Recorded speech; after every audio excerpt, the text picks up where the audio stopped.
Final integrador de Filosofía del Derecho. Collazo Cecilia, Comisión B1. Ejercicio elegido, el número 2, los realismos jurídicos.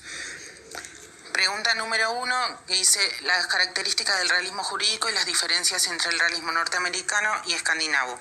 Las características de esta corriente filosófica del siglo XX trajo aparejada consigo 3. Número 1, la consideración unitaria de la ciencia y la filosofía. La filosofía no tiene ninguna marca especial de verdad ni método de llegar a ella. Número 2, el análisis como método. Solo aspira a aclarar las ideas fundamentales de las ciencias y a sintetizar las diferentes ciencias en una visión sencilla y comprensiva de este fragmento del mundo que la ciencia ha logrado explorar. Número 3, pluralismo como metafísica. Los realistas no aspiran, como generalmente lo ha hecho la filosofía anterior, a hacer afirmaciones sobre el universo ni a la construcción de un sistema comprensivo. Como diferencia bien marcada del realismo escandinavo, tengo, llamado así por los pensadores escandinavos, quienes tenían en común su actitud antimetafísica radical. Según ellos, la única realidad a la cual corresponde los fenómenos jurídicos es la psicología. El fundador de esta corriente es Axel Agerström. Junto a otros representantes de esta corriente, cuestionaron los problemas básicos referente a la naturaleza y validez del derecho, la significancia o insignificancia de las concepciones elementales del formalismo y lo característico de la noción de justicia. A diferencia del realismo norteamericano, el cual fundó su base y origen en la teoría jurídica de Oliver Hume, determina que la realidad jurídica son las decisiones de los tribunales, siendo la realidad del derecho la decisión definitiva de los tribunales, lo que es llamado un deber jurídico. No es más que la predicción de que si un hombre hace o deja de hacer ciertas cosas, sufrirá tales o cuales consecuencias debido a la sentencia de un tribunal. Pregunta número 2. El punto de vista del hombre bueno y del hombre malo, de Holmes y su concepto de derecho. Si querés conocer el derecho y nada más, debes mirar el problema con los ojos del hombre malo, a quien solo le importan las consecuencias materiales que gracias a ese conocimiento puede predecir, no con los del buen hombre que encuentra razones para su conducta dentro o fuera del derecho en los mandamientos de su conciencia. El derecho es testimonio y seguimiento de nuestra vida moral. Su historia es la historia del devenir de la razón. Su práctica tiende a formar buenos ciudadanos y buenos hombres. Cuando recalca la diferencia entre derecho y moral, lo hace con un solo fin: el aprendizaje y la comprensión del derecho. El derecho nos habla de facultades, deberes, malicia, intención y negligencia.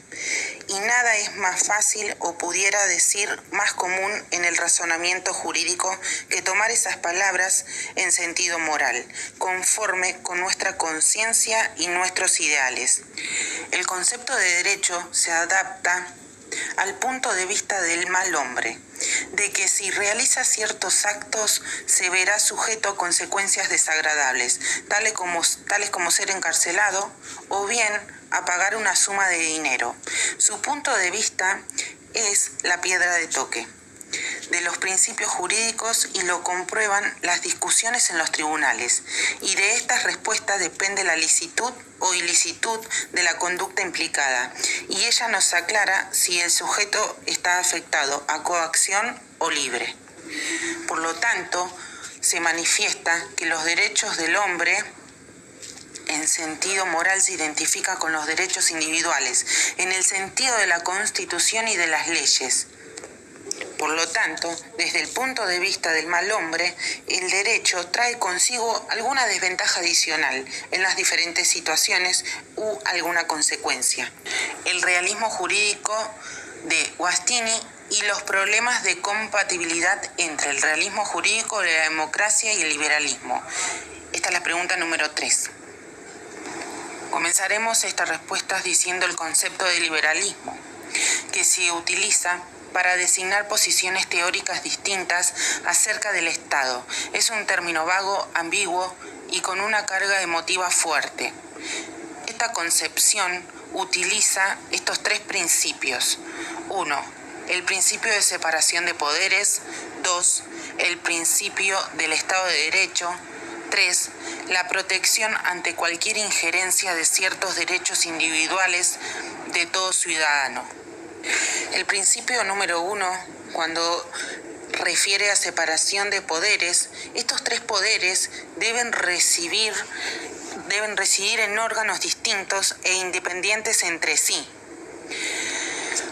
Cuando hablamos del principio del Estado de Derecho, los ciudadanos deben ser tratados de forma igualitaria e imparcial.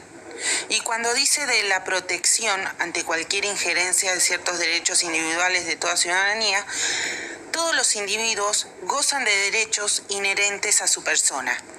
Seguimos con el término democracia, el cual este es un concepto descriptivo y normativo. Por un lado, para designar gobiernos actuales y reales e identificar ciertos estados de cosas. Y por otro lado, como un ideal regulativo normativo, que nos indica las características que deben cumplir nuestros gobiernos. Es decir, podemos entender de forma tal un gobierno en el que las decisiones políticas son tomadas directa e indirectamente por todos los ciudadanos. Guastini es un escéptico ante el derecho y entenderlo trae aparejada una caracterización del derecho y lo dice como un conjunto definido e identificable de normas jurídicas generales, situando su punto de mira en los jueces, en la interpretación de textos normativos y la aplicación de normas. Sus tres tesis fundamentales son: número 1, las normas. Número 2, una disposición normativa no puede ser interpretada de diversas maneras. Y número 3, la elección de interpretación es una cuestión de decisión del intérprete y no de conocimiento. Como hemos visto, es imposible implementar los principios del liberalismo porque para él supone una concepción del Estado irrealizable por una incompatibilidad lógica o conceptual entre el escepticismo jurídico y el liberalismo. Esta incompatibilidad no está muy lejos de nuestra hipotética democracia judicial representativa, porque decir que los jueces son representantes legítimos del pueblo en virtud de una norma jurídica que regula dicha relación de representación es circular, porque esa norma jurídica solo puede haber sido creada por los mismos jueces y según su teoría, solo ellos son creadores de normas jurídicas.